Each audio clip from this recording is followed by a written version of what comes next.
voalohany indrindra aloha raha voaresaka fandriam-pahalemana dia vehivavy ny victime. Zareo nge reny opération rehetra zay natao tany atsimo a dia vehivavy zay afaka mandositra moa dia mandositra dia avelo daholo zany ny fananana. Rehefa mitifitra ry zareo a dia tsy mifidy lahy na vavy fa dia mitifitra na ny miaramila na ny dahalo. Hitantsika koa tao il y a 2 ans ngamba village manontolo ny dorana dia izy ny victime amin'ireny moa tsy ny vehivavy foana satria lehilahy ny afaka mandeha mitady asa ny toeran-kahafanina ny mbola manono ny vealatromby fa dia vehivavy ny tena miaintsika ny fahasahiranana. Ka raha eto Madagasikara aloha vehivavy ny tena victime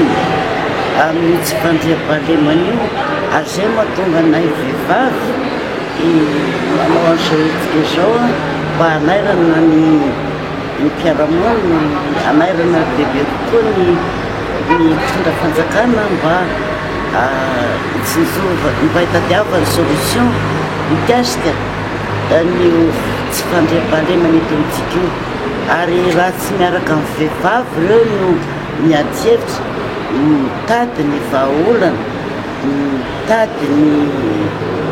fanafody rehetra zay tokony atao a dia tsy ho lavoraro io satria lehilahy ny exécuté ny baiky ny miaramila dia raha tata mitifitra matoro midaly koa mitady n'le volana izy dia mitady n'le omby izy dia zay sakasakany eny amelany eny eny dia tsy maintsy atao. Ka raha nandreny vehivavy victime any atsimona ny vehivavy victime eto Antananarivo victime rehetra eto Madagasikara no mba anontaniana ny heviny mba manam-polazaina izy ka zay no takina mba hampisy an'izay fanakaloza kevitra fitadiavana vahaolana fa tsy ny lehilahy rery no tokony mitady ny vahaolana fa ny vehivavy. Ary zay ny fanajana ny demokrasia satria ny vehivavy anieny maramisy eto amin'ny firenena ka tsy tokony hoe anjaran'ny lehilahy rery zany mitady ny vahaolana. Ary ny vehivavy efa zatra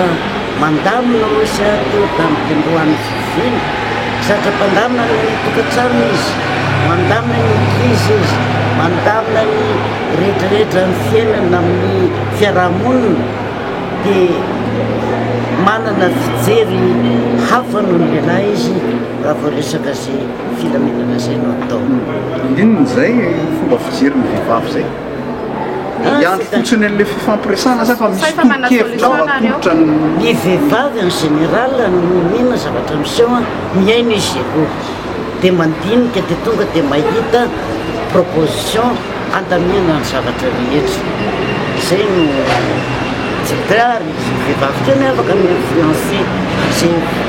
lehilahy eo an-tanàna na lehilahy ao an-tokantrano izy ary izy ny vehivavy no tena mitaiza.